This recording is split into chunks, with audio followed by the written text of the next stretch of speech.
Hello, everybody. Scott Golden here with the Pro Wrestling Logic YouTube channel. Welcome to those of you who are new. We've got over 1,300 audios available in old school, new school, and interviews for you to listen to on a regular basis, and we try to bring you the best in wrestling content as best we can in just about every way. This is the WCW Saturday Night Review series. We move into 1994 for a minute here. I say a minute because we've only got a couple from that era. And then we move to the 1995 era for a little bit. Then we got to go back and try and find stuff.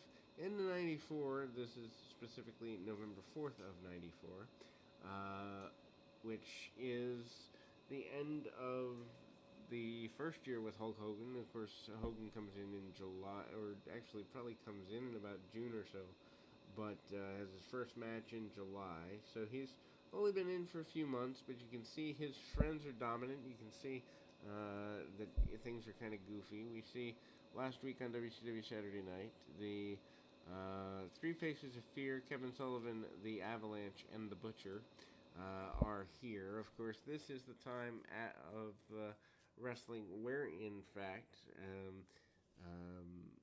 the Butcher, aka Brutus Beefcake, has turned heel on Hulk Hogan, and there was a point where was being considered to be one of the bigger guys at the time.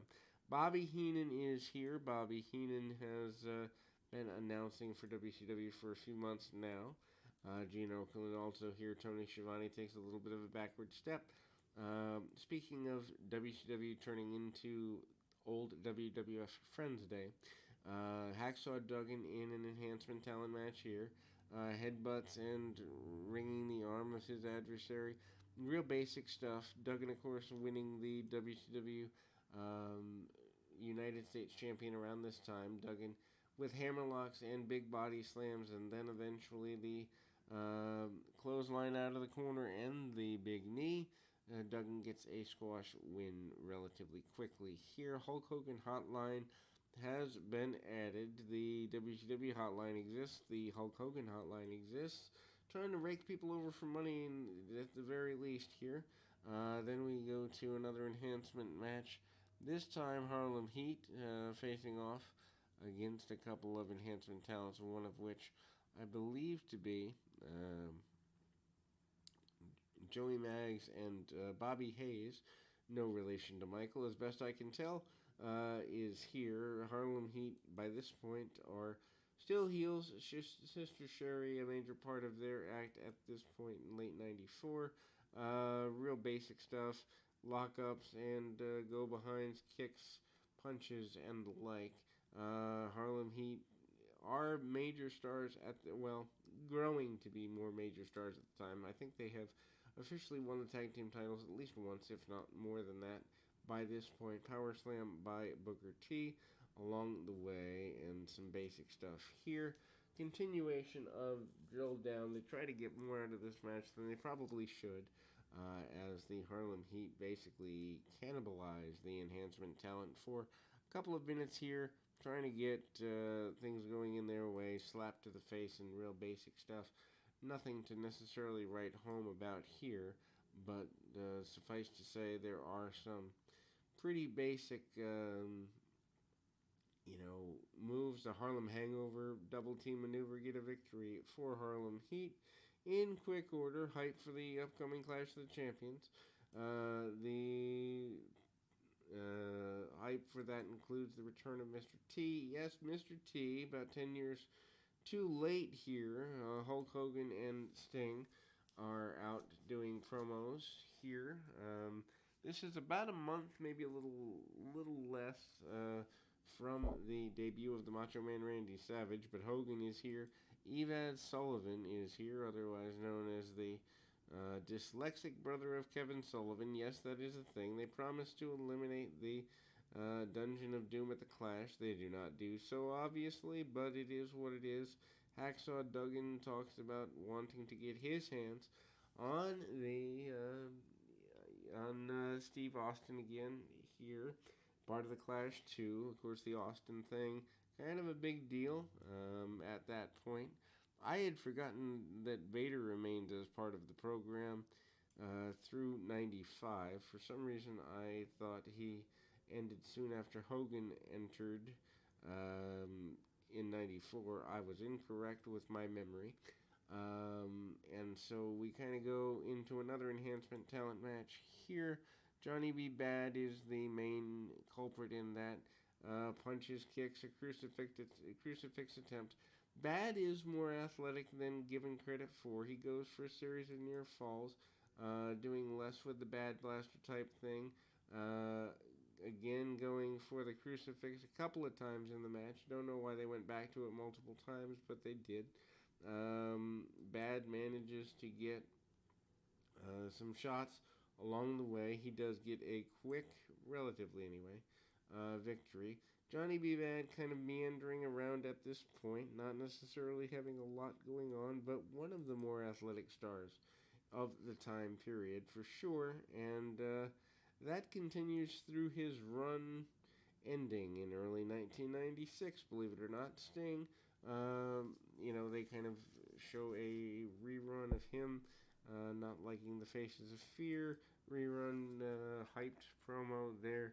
He gets splashed by the Avalanche. Of course, Avalanche, John Tenta, aka formerly known as the Earthquake. So one natural disaster gives way to another. We see Earthquake / Avalanche splashing on him. We then kind of see promos just to fill time with other people, including the Butcher, who promises to get rid of Hulk Hogan, saying that he, in fact, has been planning for this point for his entire run. The Three Faces of Fear are behind that whole thing. Sullivan, Avalanche, and the Butcher are here. Tag match enhancement style with the Avalanche and Kevin Sullivan. Nothing to write home about here. Can't believe this actually fills as much time as it does here in the end of '94, but the psychology at the time must have been that the increase in name value of talent would have led to ratings draw. It necessarily doesn't really. Shoulder tackle and elbow drops by the Avalanche. Sullivan comes in and ties his man upside down. Obviously, the heels getting the victory there. Dustin Rhodes promises to fight anyone and everybody. Alongside the American Dream, Dusty Rhodes. Dusty Rhodes endorsing how proud he is of his son, leading to, I believe, a tag team match with the two at the Clash. We then move to another enhancement challenge here. Amazing to me how just clunky this is. Bunkhouse Buck out here, Arn Anderson out here, Colonel Parker managing the two of them. To me, waste of Anderson, nothing against Buck, but I don't think that character ever truly got over. Arm bars and the like based on basic lockup there by the enhancement talent, who, kind of continues to roll it through. Ming is the bodyguard of Colonel Robert Parker at this point. I don't necessarily remember what led to that. Arn Anderson comes in, takes the enhancement talent, which I believe to be Brian Armstrong, aka Jesse James, out with a series of stomps. Guillotine throat across the bottom rope by Anderson. Anderson comes back with Bunkhouse Buck. Bunkhouse Buck and Arn Anderson do get a victory here. Anderson uses the spine buster. Colonel Parker promises to eliminate the Rhodes family and Dustin Rhodes eventually. And they hype the main event coming up tomorrow.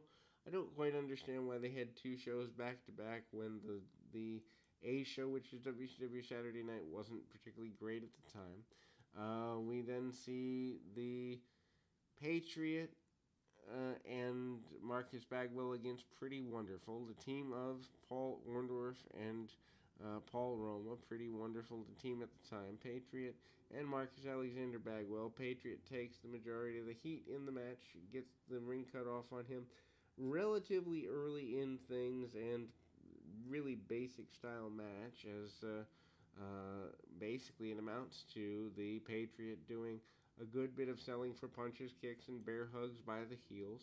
Heels are dominant throughout the contest, and eventually there is a disqualification victory there. The ring announcer is the match is restarted there, and eventually we see a double pin, visual pin. Nothing changes for that team. Stars and Stripes do get the visual victory, but the team of Pretty Wonderful says that they are the victors, and nothing really gets settled. Just a convoluted finish to close that out. We will be back with more right after this.